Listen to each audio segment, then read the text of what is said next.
Picture this: early morning, soft light brushes the water, Venice stretches, blinks, and begins to wake.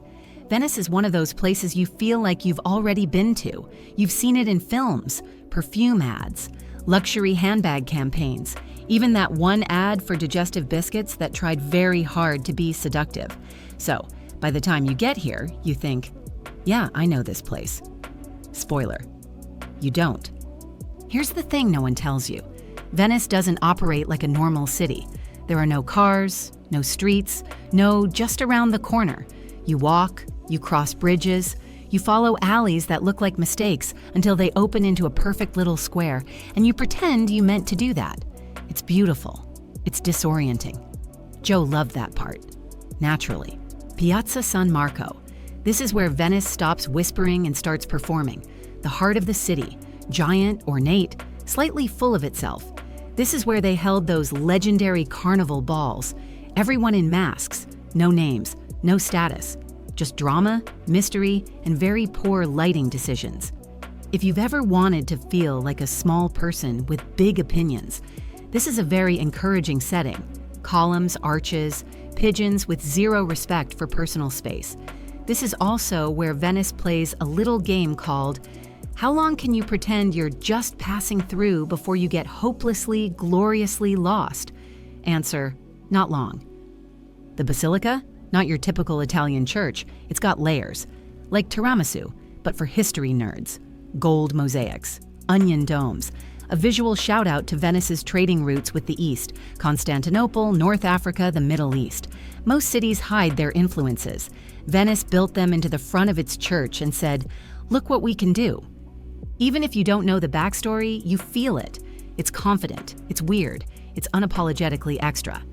This is also where Joe started giving impromptu history tours.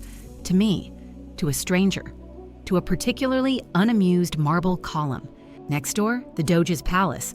Looks like dessert, is actually power. The Doge, elected ruler of Venice. This was the nerve center, the government, the courts. Venice wasn't a vibe, it was a machine. Goods moved. Money moved, secrets moved, and Venice took a cut. The Bridge of Sighs? Not romantic, it connects the palace to the prisons. You'd get sentenced, glance one last time at the city through a tiny window, and then sigh into the shadows. So yeah, that pretty cake has teeth. This isn't just the canal. This is the Grand Canal. It's Venice flexing. These aren't just buildings, they're palazzos. Literal palaces, built when Venice was loaded. Boat entrances, chandeliers, gossip echoing off marble.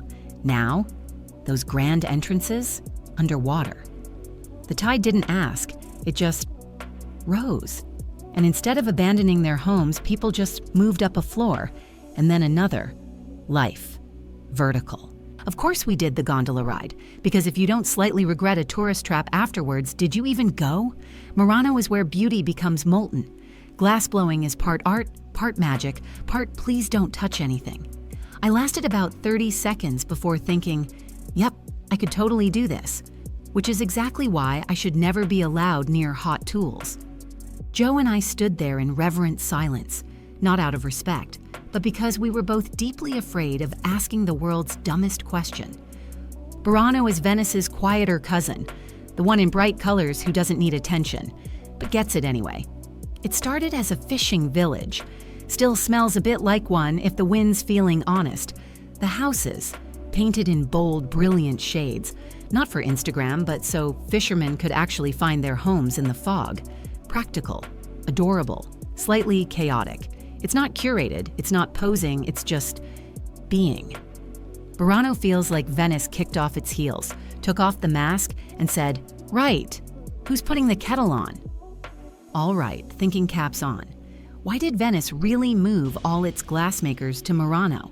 Was it A, in 1600 to protect them from floods, B, in 1291 to prevent fires and keep trade secrets under wraps, C, in 1063 while rebuilding St. Mark's Basilica, D, a trick question.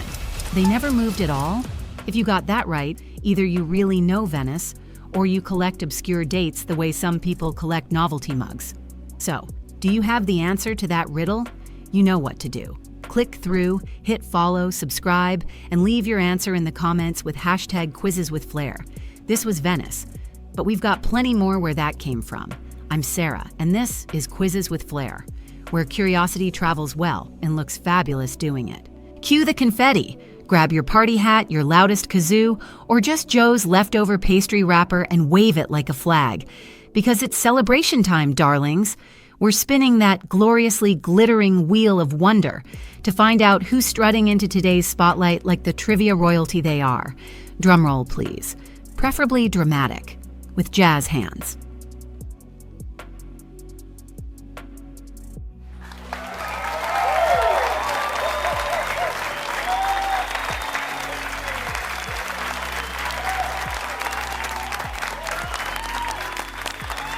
Congratulations to our lucky winner. You'll get a message in your comment faster than Joe can say, "Is that pastry free?" So keep those peepers peeled and your inbox ready. We just need your details to send over your sparkly surprise. And yes, glitter is optional, but highly recommended. Didn't see your name this time? Don't spiral. Darling, this is a series, not a saga. The next quiz is just hours away, and your spotlight moment might be one spin away. So stay sharp, stay fabulous, and most importantly, stay in the game. Your turn is coming. I can feel it in my trivia bones.